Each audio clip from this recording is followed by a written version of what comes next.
दोस्तों, मैं हूं सूरज और मैं आज आपको बताने जा रहा हूं अल्कोहल के बारे में। अल्कोहल एक फंक्शनल ग्रुप है, उसके बारे में मैं आपको बताऊंगा। तो सबसे पहले हम लोग अल्कोहल जो फंक्शनल ग्रुप है इसका पहचान कैसे होगा। इसका पहचान होगा डैश OH। यदि किसी कार्बनिक यौगिक कोई कार्बनिक यौगिक है जिसमें अल्कोहल श्रेणी के यौगिक हैं उसमें आपको डैश OH लिखा हुआ मिलेगा तो आप समझ जाओगे कि वो क्या है, अल्कोहल ग्रुप के क्या है, यौगिक हैं। जैसे एग्जांपल के लिए आपको अगर कहीं फार्मूला में इस तरह से मिले CH3OH तो ये अल्कोहल ग्रुप का होगा। जैसे आपको मिले C2H5OH तो ये क्या हो गया, अल्कोहल ग्रुप का यौगिक हुआ। इसमें क्या होता है, इसका नामकरण किस प्रकार से होता है। तो सबसे पहले इसका एक सामान्य सूत्र होता है। इसका क्या होता है, एक सामान्य सूत्र होता है। ठीक है, सामान्य सूत्र होता है इसका। ठीक है, अल्कोहल का एक सामान्य सूत्र होता है। अगर पूछ दे तो आपको बताना होगा। तो इसका क्या सामान्य सूत्र है, CnH2n+1OH। इसका सामान्य सूत्र क्या हो गया, CnH2n+1OH। ये इसका सामान्य सूत्र होता है। ठीक है, अब इसी सामान्य सूत्र पर जहां पर कि N जो है वो 1 2 3 इस तरह से डॉट डॉट डॉट करके आगे बढ़ते जाएगा। यदि n इक्वल टू 1 हो जाए, तो उसका फॉर्मूला क्या होगा, C1H2 उसके बाद क्या आएगा इंटू 1+OH। यानी जब इसको डील करोगे तो आपका आ जाएगा CH3OH। ये वाला फॉर्मूला हो गया। ठीक है, अब इसका IUPAC प्रणाली में इसका नामकरण किस प्रकार से होता है। तो IUPAC प्रणाली में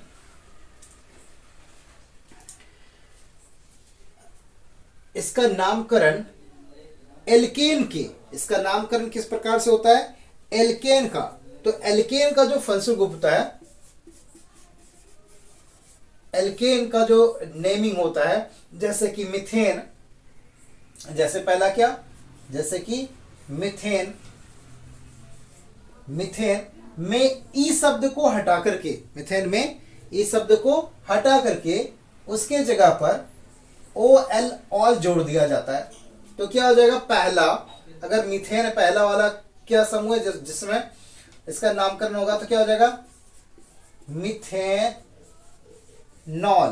क्या हो जाएगा, मिथेनॉल।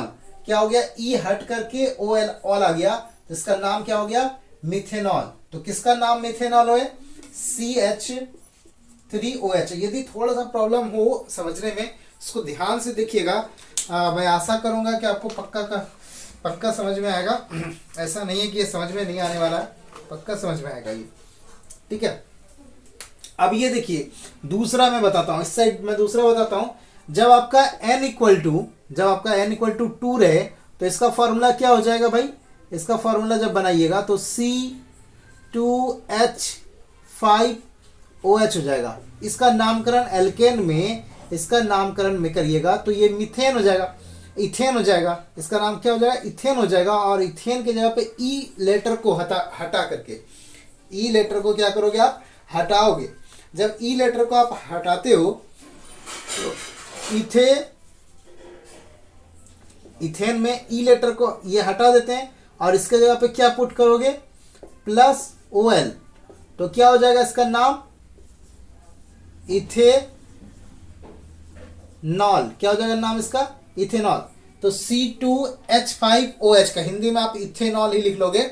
C2H5OH का जो नाम होगा वो क्या हो जाएगा, इथेनॉल हो जाएगा। उसी प्रकार से जब N की संख्या यानी कार्बन की संख्या 3 हो जाए तो वहां पर क्या हो जाएगा, जब N इक्वल टू, अब यहां पर देखते हैं, जब आपको क्या हो जाए N इक्वल टू 3 हो तो आपका फॉर्मूला इसका क्या होगा, C3H7OH। जब बैठाओगे यहां पर कैसे बैठा करके मैंने बताया उसी तरह से आप बनाइएगा तो इसका फॉर्मूला ये हो जाएगा। इसका नाम क्या होगा, प्रोपेनॉल। क्या हो जाएगा, प्रोपेनॉल हो जाएगा।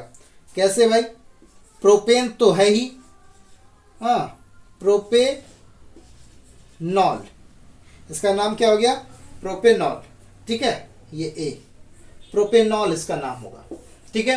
क्यों, क्योंकि ई लेटर हट करके उसके जगह पर क्या आता है, ओ एल, ऑल जुड़ जाता है, तो इसका नाम क्या हो गया, प्रोपेनॉल हो गया। उसी प्रकार से ब्यूटेनॉल, अगर ब्यूटेन में ब्यूटेनॉल, एथेन, उसके बाद और आगे बढ़िएगा ब्यूटेन, ब्यूटेन के बाद पेंटेन, पेंटेनॉल, ठीक है।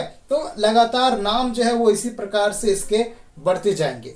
तो मैं आशा करता हूं अल्कोहल एक फंक्शनल ग्रुप जो है आपका, वो आपका क्लियर हो गया होगा। आपको अगर कोई दिक्कत हो तो आप कमेंट बॉक्स में कमेंट भी कर सकते हैं। मैं आशा करूंगा कि मैं फिर से आपको नए सिरे से भी बता सकूं। तब तक के लिए जय हिंद, जय भारत।